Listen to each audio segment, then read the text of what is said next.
All right, here we are for another Wednesday Bible study at noon. Well, thank you for joining me. Notice is going out, letting people know what's going on. For those of you who are in the archives, I want to say thank you. I appreciate it. Thank you that you listen to the videos, you watch the videos, and I love that. I really appreciate the all of the things that the comments that have been made and that sort of thing, and I love that. So let me see if my cell phone has picked it up yet. That we are on. Let's see. There we go. Yes, it did. And turn the volume down, not up. And there we go. Oh, Paula, I see you're the first one up today. Yeah, that's great. Thank you. So hopefully you've had a good week. Hopefully everybody and those who are in the archive, hopefully you guys have had a good week. And that makes the week go by fast, unfortunately. So it seems like, the older you get, the faster time flies. I don't know. Maybe it's because we've got so much to do and so many things going on that we just don't think about it, and it just flies right on past. So, but the Bible does say we're only here for as a vapor, just for a very small period of time, and of course that is compared to eternity. He's comparing that to eternity, so that makes a huge difference. And so, if we do compare it to eternity, yes, our life here on earth, even though it seems long to us, is like a vapor. He said it's just like the vapor off of your coffee cup. Hello, Denise. Good to see you pop in there. And there we go. Let me make an adjustment here, and hopefully that will hold. All right. There we go. All right. So God is amazing. We're going to start there. God is amazing. So if you want to follow along in the Bible study, we are in Proverbs 27:10. Proverbs 27:10, and that's where we'll pick up. Proverbs has 31 chapters, I believe. So we're getting there. Going through it. There are over 100 videos on this site for people to watch if you choose to. You can you can invite people to join the Bible study. Hey, John, good to see you. And if there's anybody else on live and you haven't said anything, then I would appreciate it if you would just say hello, and that way I know you're here. Love to know that people are on with me live. So if you happen to be on live and haven't said hello yet, then please do. Don't have to by any stretch, but please do. And then also, if you do like the Bible studies, then share them with your friends and invite people to join the seed and all the kind of stuff. Hello, Jane. Good to see you. Good to see you popping in there. And so you made it at noon. I hear the siren going off in the background here. So we are in Proverbs 27:10. And I thought maybe we'd give it one more minute. And Sanda, welcome. Sanda Amanda, hello, and welcome to the Bible study. I believe this is your first time, at least the first time I've seen your name pop up. And welcome. So I always teach out of the Amplified Bible. I love the Amplified Bible. And it brings out so many more things than the King James does. Nothing wrong with the King James, except in my opinion, they tried to translate the Greek and Hebrew into one word for one word, but the Greek and Hebrew their words don't lend themselves to a one-word translation in English. So sometimes in English we need a phrase or we need extra explanations, and that's what the Amplified Bible puts in there, which is great, and I love that. So. All right, shall we get started? Let's have a word of prayer, and then we'll get started in Proverbs 27:10. All right. Well, Father, we thank you for allowing us all to be here. I appreciate it. I thank you, Lord. Thank you for everything that you're doing for us. Thank you for all the stuff that we don't even know you're doing for us. We thank you for all of it. I thank you that you open our hearts and minds to your word. You are our teacher, and I thank you. I give you liberty to teach your word and show us the things there that we have not seen before. And Lord, you take your liberty.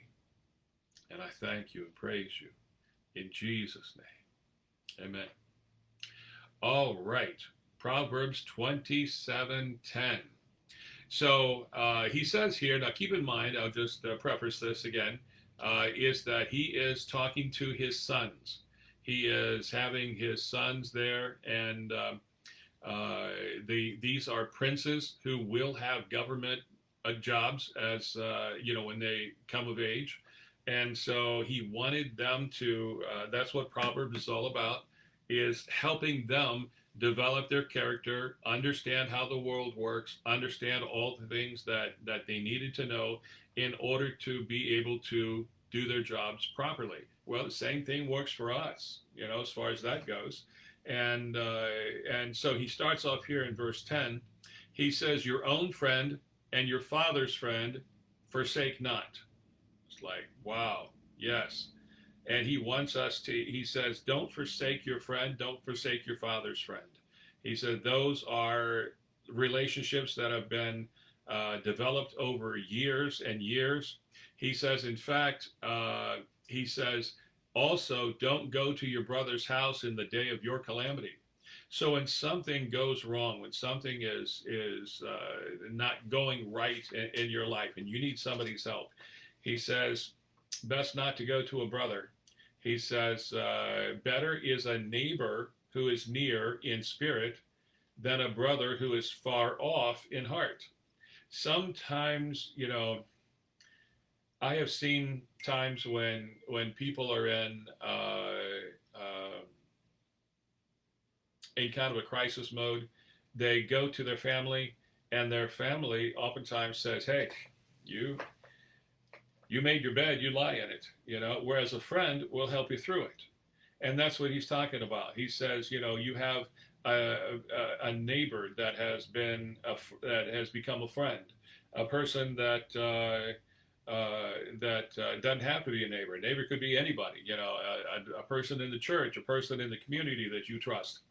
And they can oftentimes be a better friend than family members. Family members know you too well. They know your faults, and they are not shy about pointing them out sometimes. Now, that's not the way it is with my family, and thank God that's not. But I have seen that in numerous families. When I go around and minister to different places and have ministered, and people invite me to come to their homes to minister to them there, then I've seen that. And I had a couple of situations where it got bad and I wound up leaving. And it's like, okay, cannot, don't want to be a source of for people to fight and stuff like that, and didn't want to get in the middle of it. And so it's like, okay, we'll reschedule this, when at a better time. So he's saying, look, don't forsake your father's friend. Your father's friend can help you. You can help him, his children, you hopefully, get along. But he says when calamity hits, he says it's better to go to a neighbor who is near in spirit than to a brother who is far off in heart. And some of those situations in families where they say, okay, what do you want now? What's it going to take to get you out of whatever it is and that may not be the case at all. You may just need them to listen. It's kind of like women and men when they talk. In order to think things through, the majority of women need to talk it out, and men don't. That's one of the big differences between men and women. So men oftentimes misunderstand when a woman is saying something and says, she wants to talk about something, and it's like, okay, I'll fix it. She's like, I don't need you to fix it. I just need you to listen. And so men, take that to heart. I'll do a full teaching on that at some point. All right, let's go on. And he says, my son, be wise and make my heart glad. A wise son will make a father glad. It's like, yes, you did know how to do, help them. And, oh, hello, Sherry. Good to see you pop in there. And when your children are doing good and they say, I mean, I've apologized to my children and said, I'm sorry, I haven't been, the best father. And they immediately like, no, that's not the case. And they turned out very well. When they turn out well, when they are wise and they make wise decisions, then you know that one of these days when you're gone, that they're going to be able to carry on their lives, raise their children, and so on. And that makes all the difference. It makes you happy. It makes you glad. He says, my son, be wise and make my heart glad, that I may answer him who reproaches me as having failed in my parental duty. Well, have you ever had someone say, well, if I had your kids for a week, I would straighten them out in no time. Yeah. And I've said that too. There are some situations where it's like, wow, this kid needs discipline. And I'm not talking about beatings necessarily, but I'm talking about discipline. They need structure in their lives. And when you see parents that aren't doing that, then you naturally want to help if you can. You naturally want to step in and see if you can be of help. And oftentimes you can't. Stay out of it if it's not your business.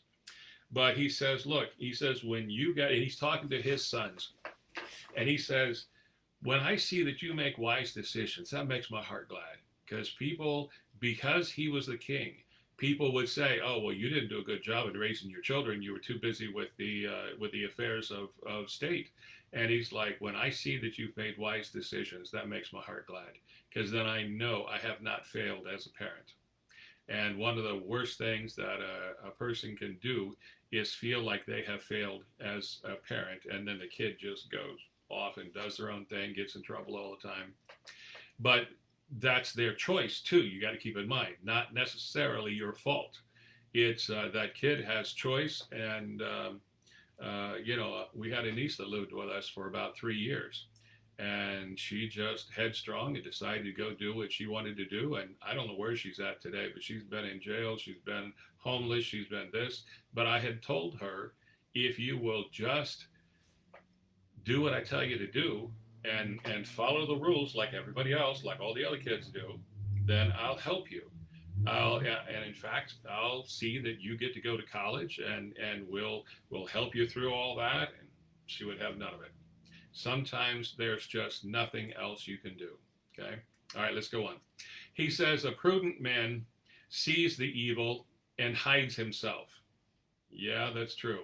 So you want to, when you get in a situation, you see something going on, you see evil is about to break out some which way. He says a prudent man will disappear and hide himself. But he says, but the simple, someone who lacks good common sense, and that's what we're talking about here, that a prudent person has good common sense, and they will see danger and avoid it. Whereas he says the simple pass on and are punished with suffering. And it's like, wow, you don't want to be in that situation. And you even if you try to get that simple person to stop, oftentimes they won't. They'll just headlong right into it as well. He says a prudent man, or he says in verse 13, the judge tells the creditor, take the garment of one who is security for a stranger. Wow. Oh, hey, Gracie, I see you popped in here. Good to see you. And so he says, the judge tells the creditor, take the garment of one who is security for a stranger and hold him in pledge when he is security for foreigners. That is one of the things that God says don't do. Don't tie yourself up by being a co-signer for someone simply because you're trying to be nice. Sometimes this applies to your kids too. If you see that your kid is not financially responsible, or is not financially set and can handle the situation they're asking you to co-sign for, don't do it. Don't put yourself in that situation. And he says, and by all means, don't co-sign for a stranger. Don't co-sign for a person who is a foreigner, because then the judge is just going to say, hey, you co-signed, you vouched for that person, you're going to have to pay it, and you need to pay the debt, and you're stuck with it. He says you've got to be wise about financial situations. Now, why is he talking about him with foreigners? Because these sons are crown princes. They are going to be dealing with foreign dignitaries and foreign people all over the place. And he says, make sure you don't get caught up in that trap. And extending credit, for instance, if you have a small business, don't be extending credit to people that you don't know, that you're not sure if they're going to be around to pay it off or pay it back or whatever. And he says, be prudent about it. Don't do those things. Okay. And then he says, the flatterer who loudly praises and glorifies his neighbor, rising early in the morning, it shall be counted as cursing him, for he will be suspected of sinister purposes. Okay. Have you ever had a situation where someone just heaps flattery and more flattery on top of you? And it's almost like they will tell anybody and everybody, all these flattering words about you. He says, don't do that either. If you're going to compliment somebody, compliment them. That's fine. But don't go overboard, because they will start to suspect that you have sinister motives for that. So yes, you compliment people, but keep it reasonable. Okay. And there are so many people who are so talented, and it amazes me that the things that they can do that I can't. But then on the other hand, there's a lot of things that I can do that they can't. And so when you work together, that works out that way. But he says, be careful praising a person too much. If you praise them too much, then they're going to suspect sinister motives. Just like the word said last week. Don't find yourself in your neighbor's house very often, because you might have a tendency to wear out your welcome, quick, and you don't want to be in that situation either. Okay, so all in, I guess the bottom line here is all in moderation. Okay. Oh boy. Verse 15. He says, a continual dripping on a day of violent showers and a contentious woman are alike. Wow. Again, talking to his boys. They are in a situation where violent showers come by. They're in a palace. And he said, even in a palace, you can have a roof leak, and suddenly you get this continual drip, drip, drip, drip. He says a contentious woman, a woman who wants to argue, always find fault. He says, irritating, completely irritating, will get on your last nerve. And so that's why he mentioned last week that it's better to live on the roof of the house than down in the house with a contentious woman. Now, let's just be honest about this. Works both ways. That's why he keeps saying, he says it this way because he's talking about his sons. Hey, the other way works the same way. If you're in a relationship with a contentious man that is constantly fault finding, constantly looking for things that are wrong, irritating, oh my goodness, horribly irritating. And you think, okay, did I make a mistake in this relationship, or what? Oh, hey, Mary, welcome. And so that's why I keep saying keep in mind, he's talking to his sons, but it works both directions. He says, whoever attempts to constrain a contentious woman might as well try to stop the wind. His right hand encounters oil, and she slips through his fingers. It's true. Now, let me point this out too. Okay, because this particular verse, oh, get my feet untangled here. This particular verse gives us some insight into women that find themselves in a situation where they are where there's violence, and if they are being abused or whatever. But he says that when you go to grab her, she starts to run away. You go to grab her. That he says your hand will encounter oil and she'll slip right through it. And so that's one of the defense mechanisms, I guess. And she'll slip right through your fingers. And so I've always found that interesting. And again, same thing with a contentious man. Now, that same slipping away, or you find oil on her skin, that doesn't happen with men, but it does with women. Okay. He says in verse 17, iron sharpens iron. So a man sharpens the countenance of his friend to show rage or worthy purpose. Works both ways. It works, he says, you get people who are strong in something. Let's just take the word. You have a person who is strong in the word. People want to spend time with that man or woman, whoever it happens to be, because the more they are around them, the more they learn, the more they see how they handle situations, and it's like iron sharpens iron. When a person will sharpen their friend. Now, unfortunately, it works the other way too. That if you start hanging out with a strong person that's doing the wrong things and flies off the handle and goes into a rage, it seems like the drop of a hat, and is willing to throw the hat down in the first place, then that will also rub off on the person that hangs out with them. And that's why, for instance, gangs take on the personality of their leader and that sort of thing. Hey, Bill, good to see you. And so got to be careful about that. Be careful who you hang out with. If you hang out with someone who is full of knowledge of the Word of God, you're going to learn a lot. Even just in regular conversation, suddenly it's like, oh, I never thought about that. I didn't think about it from that angle, And it's like someone mentioned the other day about house prices being so high, and I said, yeah, they're very high, and they're getting top dollar for houses that I wouldn't dare put that kind of money out for that house. And they thought, well, we've got a really nice house. I bet we could put it on the market for such and such amount of money. It's like, yeah, you probably could. However, the flip side to that is then you're going to have to buy a house. And are you willing to pay the exorbitant amount of prices that house might require for you to buy?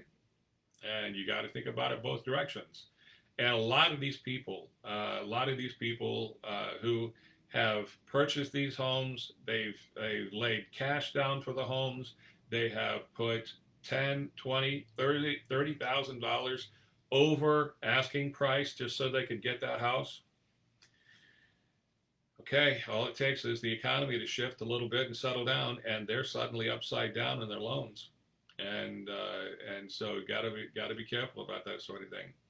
And so, I'm not exactly sure how we got off on that, but because that has nothing to do with the fig tree, which is in verse 18, and it has nothing to do with iron, but that was in 17.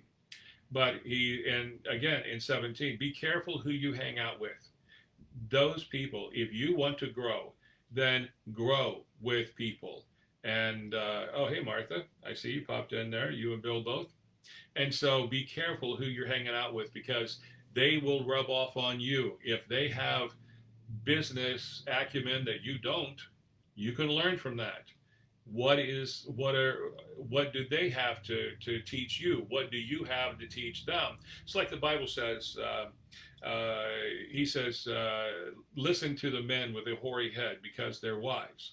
Okay? Men with a hoary head, that was a Old English term. That was the King James Version. Okay? But the hoary head is someone with gray hair. He said, listen to what they have to say. They're not going to be wise in all things. Okay, don't think that a person with gray hair is wise in all things. They've made just as many mistakes as you have, and possibly more, and possibly some big ones, bigger ones than what you did. But then you can learn how they got out of that, how they came back from that. But there is something you can glean from those people. They may not know everything, but there is something, and you should listen to them. And then you listen to the parts that you can use, and then go on and that way. But don't just dismiss them because they're older. They have a lot of wisdom. They have a lot of experience that can come in handy and possibly save you from having to go round a bad mountain more than one time. Okay. He said, verse 18, he said, whoever tends the fig tree shall eat its fruit. So he who patiently and faithfully guards and heeds his master shall be honored. What's he talking about here? He says, if whoever happens to plant the food, plant the crops, plant the fig tree, as he's saying here, he said the person that takes care of those, the farmer, they should be the first ones to reap the harvest. They should be the first ones to eat off of their labors, and take advantage of their labors. And whereas sometimes you get company farms where the farm, some big company comes in, they find out that you grow excellent potatoes, for instance. They want to buy them all. And it's like they write up the contract that nobody, including you, gets any of these potatoes. These are all, are all ours. And then that person winds up having to plant another patch of potatoes for themselves. But he says that person who tends the tree, they should eat of its fruit. So he who patiently and faithfully guards and heeds his master, a bodyguard. A person, he says, if you're a bodyguard, bodyguards don't get much credit for anything. But he said that should not be the case, that a bodyguard should be honored because they are willing to give their life for you. And again, he's talking to crown princes here. These crown princes will have bodyguards assigned to them. And he says, don't look down on your bodyguard. Honor that person. They are a person who has been ordered to keep you safe. And so don't treat them with indifference. Don't treat them with lack of interest or shame or anything else. Listen to what they have to say. You may be good at what you do, but they are good at what they do. And what they do will keep your hide out of a coffin if they do it right. Okay? So honor those people. He says in verse 19, as in water, face answers to and reflects face, so the heart of man to man. Oh, what in the world does that mean? What he's talking about there, oh, hey, Annie, good to see you popping in there.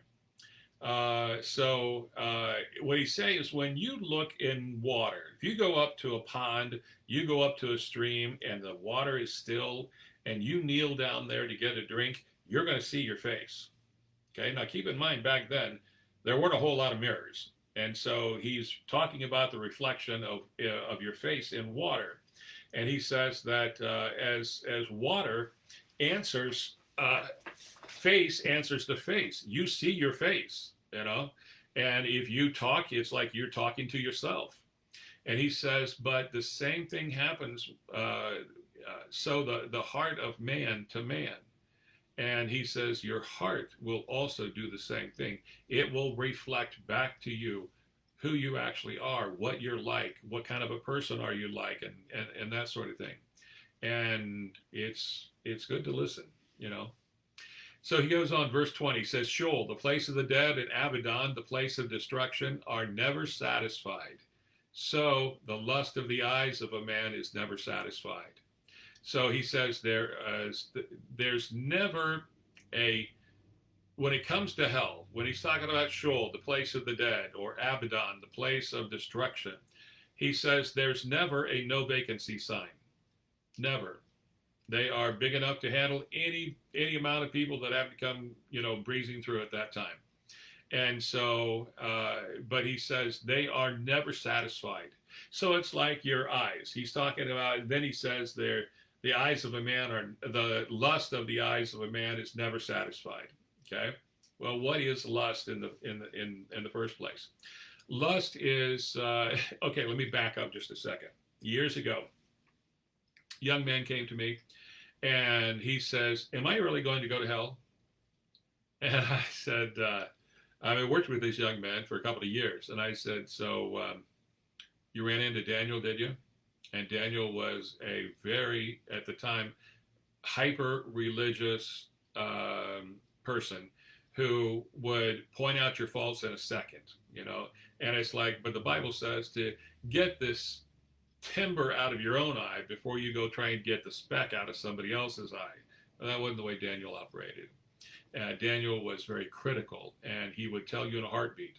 So that particular day, we had a woman named Cheryl, a Hawaiian woman, that she was very pretty, and she was walking down the aisle there, and Daniel came up and saw Roger watching her walk away from him, and told him, he says, "Oh, you're lusting after her." And he's like, "What?" He says, "You're going to go to hell for lusting after her." And then that's when Roger came to me and said, "Am I really going to go to hell? Just because I looked at Cheryl?" And I said, "Well, it all depends on what was in your heart." I said, "Did you, lust is, you can't look at the opposite sex. You can't not look at the opposite sex. That's what I'm saying. They're 50% of the population. You cannot not notice them, okay? But when you do notice them, what's in your heart? Do you have, and this is what I told Roger, I said, I'm going to give you a definition of lust that you'll never forget. He says, because he had asked me, how do I know if I'm lusting? There's women everywhere, that's true. And so I said, if you have a strong desire to have and to hold until sex do you part, then you're lusting. Just because you look at someone. Now, Daniel hit me with that one time. And we were in a truck. This is back when I worked in the warehouse. We were in a truck, and we were going to another warehouse across town to pick up some stuff.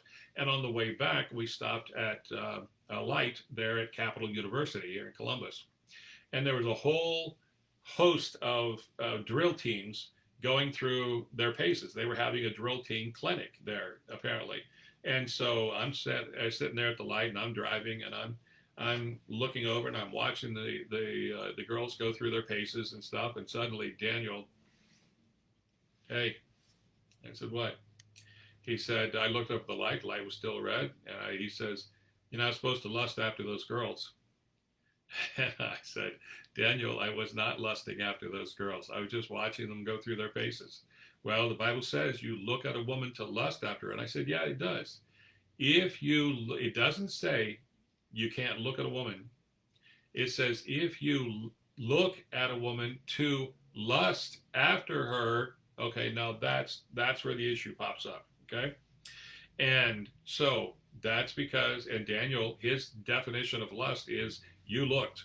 And I thought, Daniel, I said, "Did you see Cheryl today?" And this was a totally different day than Roger's story. I said, "Did you happen to see Cheryl today?" And he says, "Yeah." I said, "Oh, then you were lusting after her." "No, I don't believe I was." I said, "You even know what lust is?" And he's like, "I think so. Bible says to look." I said, "Then if you looked at Cheryl, you lusted after her according to your definition." And he didn't know what to say to that because he didn't think, he did anything wrong. And he didn't. But my point is, don't go accusing somebody when you don't even know the definition. And so that's when I told him. I said, "Now, do you think watching these girls go through their drill teams, the length of a red light, do you think I'm going to be lusting after those girls? Do you think I have a strong desire to have and to hold all of them?" or some of them, or one of them, until sex do me part? And he's like, no. I said, that's what I'm trying to say. So I told him, I said, so when you looked at Cheryl, you noticed her today. You didn't lust after her. You didn't have that strong desire to have and to hold until sex do you part. No, no. I said, then you're okay. Settle down. Get your judgmental self back down and back down to earth.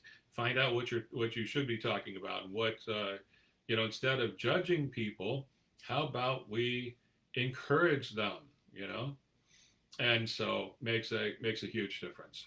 And so, but he says the eyes of a man, the lust of the eyes is never satisfied. So if it's just like another place in the New Testament says that the eyes are never satisfied with seeing, and that's true. I mean, how many times have you ever had a situation where your eyes suddenly is like, I'm tired. I'm tired of seeing. I don't want to see anymore. And it's like, that's not the case. Now, tired as in sleepy, ready to go to bed, that's different, okay? But you've never had a situation where your eyes said, okay, I've had enough. I'm done. And just turn off. And it's like, not going to happen. And so, it's like an amusing story. My dad, one time, and I was sitting in a parking lot with him, and the girls had gone into the mall and they were shopping, and I was watching. I was in the truck with my dad. He had Alzheimer's, so we never left him alone anywhere, when we were down there visiting. And so we're sitting there, and all of a sudden this real pretty woman walks down the aisle past our truck and into the store. And I watched Dad watching her the whole way. And all of a sudden he looks at me and says, never gets old, does it? I said, no, I suppose it doesn't. But, he wasn't lusting after her. I mean, it was just, it's like I say, the eyes never get tired of seeing. The ears never get tired of hearing. And the hands never get tired of touching things and grabbing things and working. So, okay, let's go on. He says that, verse 21, as the refining pot for silver and the furnace for gold. Okay, what does that mean? Well, that's how you refine silver. There is a pot, and you put silver things in, or silver ore, the raw ore. You put that in a pot, put that over a source of heat over fire, and it will get it hot enough to melt, and then the silver will kind of float to the bottom, but all the dross will come to the top, and you just scoop that off and throw it away.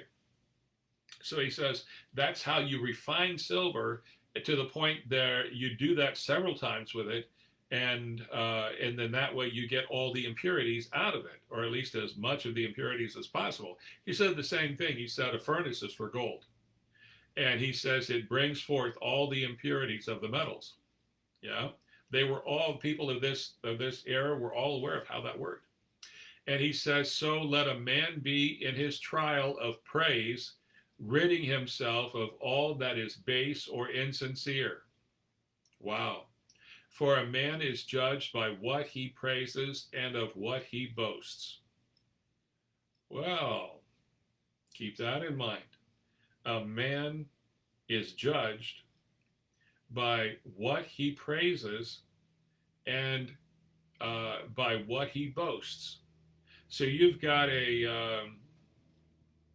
somebody that just constantly harps on cars, or constantly talking about money, that where their heart is, and it's probably not on God. And so, people get caught up in that stuff all the time. But he's just telling his sons, he says, so let a man in his trial of praise rid himself of all that is base or insincere. Really get a good look at yourself, and are there things that I need to change? Okay. He says, even though like grain, you should pound. Oh, yeah. Yeah. Let me say this a little different. Even though like grain, okay, how do you take grain and you pound it and you or like a millstone, you grind it, get that outer shell off so you can get to the part the grain that you need to eat, use for bread or eating or whatever. He says, even though like grain, you should pound a fool in a mortar with a pestle, yet will not his foolishness depart from him. He says, you can put that much pressure on a fool uh, the same way you put pressure on grain, and then the hull comes off, and you've got the grain that you can use for food, flour, bread, whatever. Okay. He says, even if you do that to a fool, his foolishness will not depart from him. You're wasting your time. A fool is a person who feels like they don't need God for anything. They can do it on their own. There's no way that they need God for anything. And so he says, even if you pound a fool, you will never get the foolishness out of him. It will not depart from him. He says, be diligent to know. So why do I say that? I mean, he says that so many times in Proverbs, and he's saying, look, don't waste your time on those people. Okay? Move on. Ask God to show you, in our day and time, same thing. When you run into a person who is absolutely adamant that they don't need God, they don't want God, they don't want anything to do with God, then walk away. Don't waste your time with them anymore. And ask God to call them to come into the kingdom, but you don't need to be saying that right in their face, because then they'll get mad. But when you walk away and ask God to call that person to come into the kingdom. Nobody comes into the kingdom except God calls them and gives them the desire to come. They don't have the desire to come at that point in time, when you confronted them about something. And so when you find out that they feel like they don't need God for anything, walk away. And then ask God to send a harvester to them. Ask him to call them to come into the kingdom for one thing, and then ask him to send a harvester, because he knows who that person will listen to.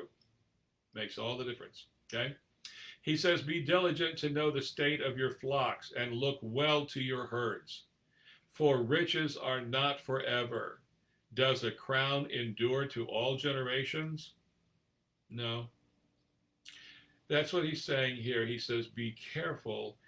So the state of your flocks. Okay? We don't have flocks these days for the most part. Oh, let me get adjusted here, get comfortable. My leg was hurting. He says, we don't have flocks. He says a good man will know the state of his flocks. What are the sheep or the cattle, the goats, whatever the flock happens to be, the herd? You know the state of that herd or that flock. Same way for us. How does that apply with us? You know the state of your job. You know the state of the company that you are in. And if are they doing well? Are they not doing well? He says, pay attention to those things, because then you will know. It's like people today. I don't know how many people told me, they said, you've been with this company a long time. I said, yeah, 37 years. And it's like, that's unheard of. And I said, really? They said, yes. They said, you should have left after the first 5 years and gone somewhere else. Well, this is where God told me to be. And it's like, oh, okay. He says, well, I won't stay at a job for longer than 5 years, because then I can move on and get a higher pay rate from another company. Okay? So he understood what his motives were all about. But when you look at the things that are going on in a company, for instance, or however it is that you earn your livelihood, pay attention to the quality of that company or that endeavor, and be realistic about it. Okay, that's what he's trying to say, because riches don't last forever, and a crown will not endure forever to all generations. And so in this case, what he was telling his sons was, you guys need to pay attention to this country and the people. What is the condition of the people in this country? Because you can't depend that the crown is going to go from me to you to the next generation and next generation. You've got to pay attention yourself and not just let your counselors tell you what's going on. You need to look and be responsible for yourself. Okay? He says, when the hay is gone, the tender grass shows itself, and herbs of the mountain are gathered in. Yeah, it's true. When the farmer comes by and cuts the hay, then what's left is the tender grass that's coming up. It shows itself. And herbs of the mountain are gathered in. The lambs will be for your clothing, and the goats will furnish you the price of a field. And there will be goat's milk enough for your food, for the food of your household, and for the maintenance of your maids. It's like, true. That's true. So he says, pay attention to all that whatever your revenue source is, pay attention to what's going on there. Okay? All right. That concludes. Okay, what time is it? Okay, we can still go on. That's the end of 27. Let's look at 28 here. He says, the wicked flee when no one pursues them, but the uncompromisingly righteous are bold as a lion. You know, we turned that into a song. Somebody turned that one into a song. And so, yeah, so he's saying that the wicked, when they're confronted by a strong, righteous person, if that righteous person can be bold as a lion, that wicked person will flee, even with nobody pursuing them.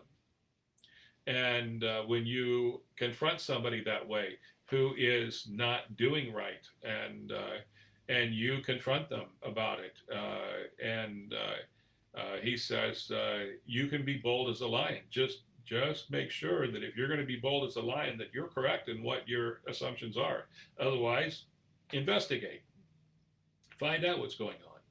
And then you can make a decision at that time.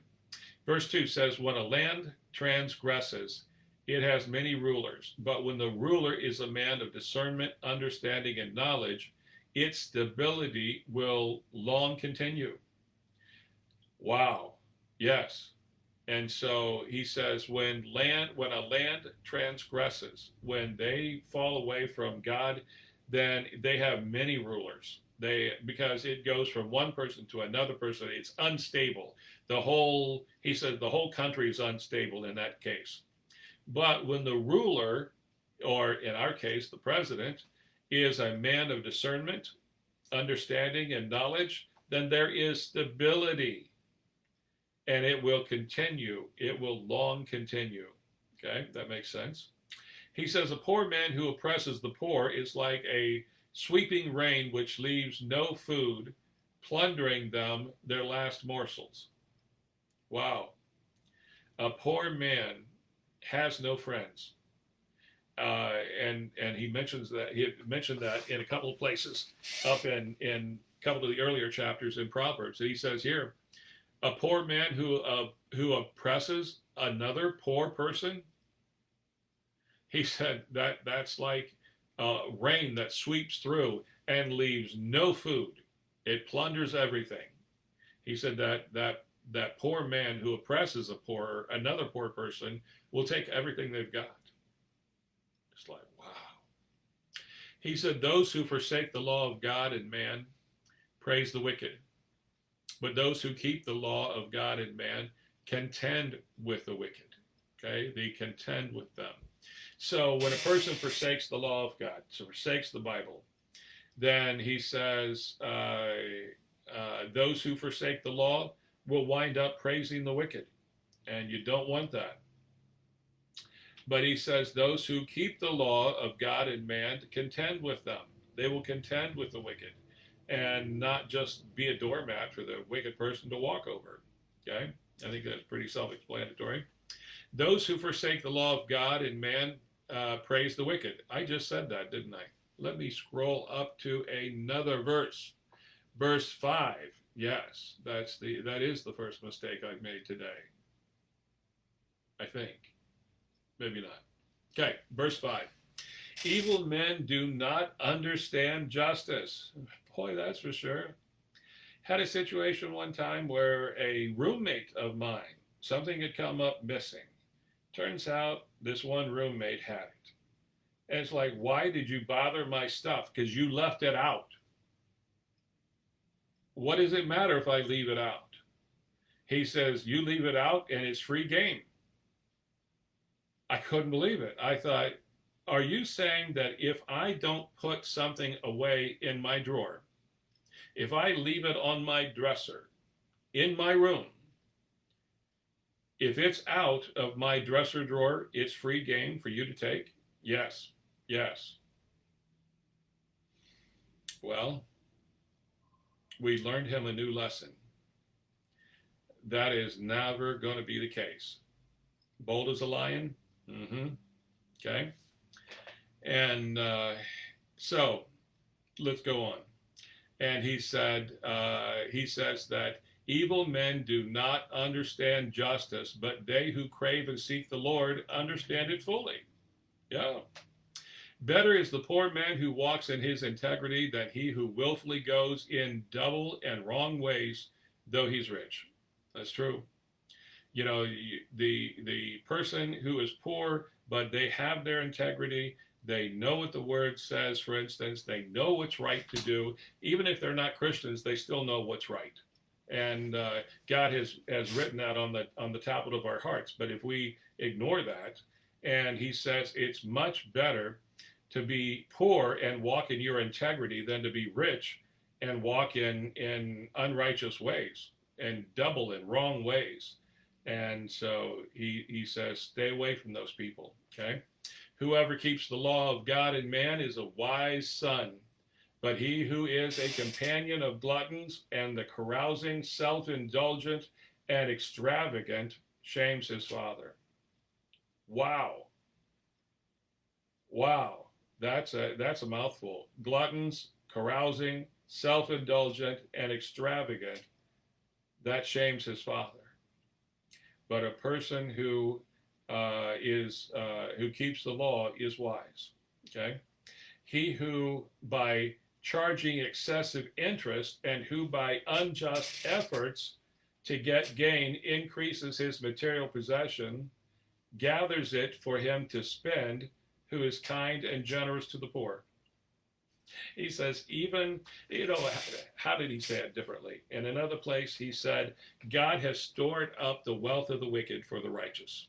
Okay? He says, even a person who does charge excessive interest, okay? Look at Jesus' day, Zacchaeus. Little short man, but he was a tax collector and had grown wealthy because he extorted the people falsely. And so he says, he who by charging excessive interest and who by unjust efforts to get gain increases his material possessions, he gathers it, but then he's going to die. And his possessions are going to go to someone who is kind and generous to the poor. It's like, wow, stored all that up for the righteous. That's what he's talking about. He who turns away his ear from hearing the law of God and man, even his prayer is an abomination, hateful and revolting to God. Why? Because everybody prays. Whether you are righteous or not, everybody at some point prays just in case it might work, okay? Just in case. How many times have you heard people say, God, if you're actually up there, I hope you're listening, But he says, he who turns away his ear from hearing the law of God and man. It's like, I just don't have time to go to church. I'm sorry. I just, it's like a friend of mine one time, we were in church, and all of a sudden, the last week of June hit. And he says, okay. He says, I will see you probably the first or second week of September. I'm like, really? Where are you going? Are you going on vacation someplace? He says, oh, no, we'll be home. Then why will I not see you until September? He says, because we like to do things on the weekends, and we just don't have time to come to church on during the summer. Okay, but when you get in trouble, is God going to have time for you? You still expect God to protect you. He said, "Those who turn their ears away from hearing the law of God and man, even his prayer is an abomination, hateful and revolting to God." Well, we just leave that one alone right now. Okay. Whoever leads the upright astray into an evil way, he will himself fall into his own pit. But the blameless will have a goodly inheritance. Yeah. You try to ensnare someone who is righteous. He says you're going to fall into your own pit. Why? Because God sees, God knows. He's judging all of that, and He knows what you're going to do. He has written their life in their book thousands of years ago, just like He did you. So all He has to do is like, okay, yeah, I know what they're going to try to do to one of my kids. I'm not going to allow it. Okay? And He says that person will fall into their own pit. And He says the rich man is wise in his own eyes and conceit, but the poor man who has understanding will find him out. It's true. Oftentimes, because people are wealthy, they believe that they are wise, and they become conceited. They feel like they know everything. And I've known quite a few of those. But then you find out there is so much they cannot do, and so much that they do not have the understanding for. And oh, does that make a difference? You find out that they may be good in that one thing, but not the rest of it, nothing else. And it's like, that is a real eye-opener. And it's like, okay, you want me to do this for you when you can't, you can't do this for yourself? And it's like, no, I don't know how to do that. Okay, I'll take care of it. And so a person who is blameless will find that out, yeah, they don't oftentimes, and sometimes because people who are in higher positions of authority oftentimes have the patience of an ant. They don't have the patience to work through an issue and get it resolved. They want someone else to do it for them. And because they're the boss, they can shovel that off to someone else, and it's like, let me know when you got that done. Okay, but they won't do it themselves, or maybe have no clue how to do it themselves. Especially like with admins, you get an administrative assistant, and that lady, what years ago used to be called a secretary, but it's an admin assistant now, and they know so much that their bosses don't know, and he better watch and be careful and treat her kindly, or she may walk out and leave him high and dry, having no idea how to do this stuff himself. And his boss will come and say, hey, why didn't this get done? Well, because such and such left. Yeah, but that was your responsibility to do. That sort of thing. Okay, got to be careful about that. So he says, verse 12, when the uncompromisingly righteous triumph, there is great joy, the glory and celebration. True. But he says, when the wicked rise to power, men hide themselves. That's true too.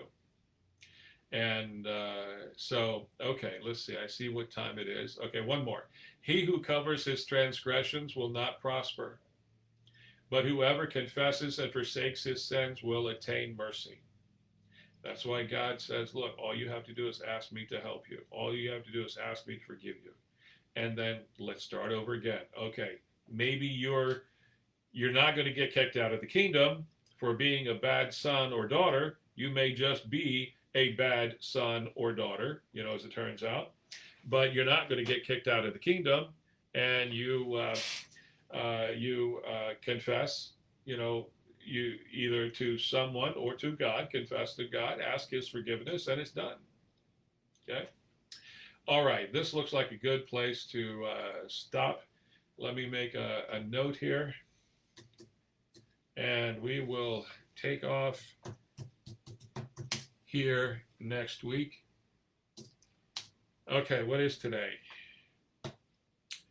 8/4. Okay, there we go. So make a note here. I used to, Paula used to keep track of that for me all the time, and let me know when we're, where we're at, where did we stop, and and that sort of thing. But she's retired now, so I'm sure she would still do it if I asked her to. All right. Let's see. Any questions? Anything that? Let me look here real quick. No. No, I did tell you guys. You guys are welcome to ask questions, didn't I?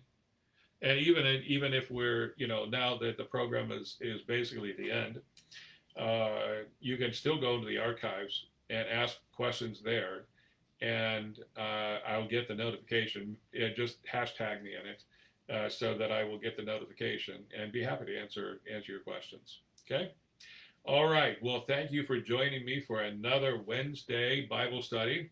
Let's get together tomorrow night, 7 o'clock. And those of you in Africa that joined me, thank you. You are 6 hours ahead of us, so it is like 7 o'clock in the evening for you folks. And so thank you for joining us. And those that are on live, I love you guys. Love to see you come in every week, and I do so appreciate it. All right, we'll see you tomorrow night, 7 o'clock. All right, have a good rest of your day. Bye-bye.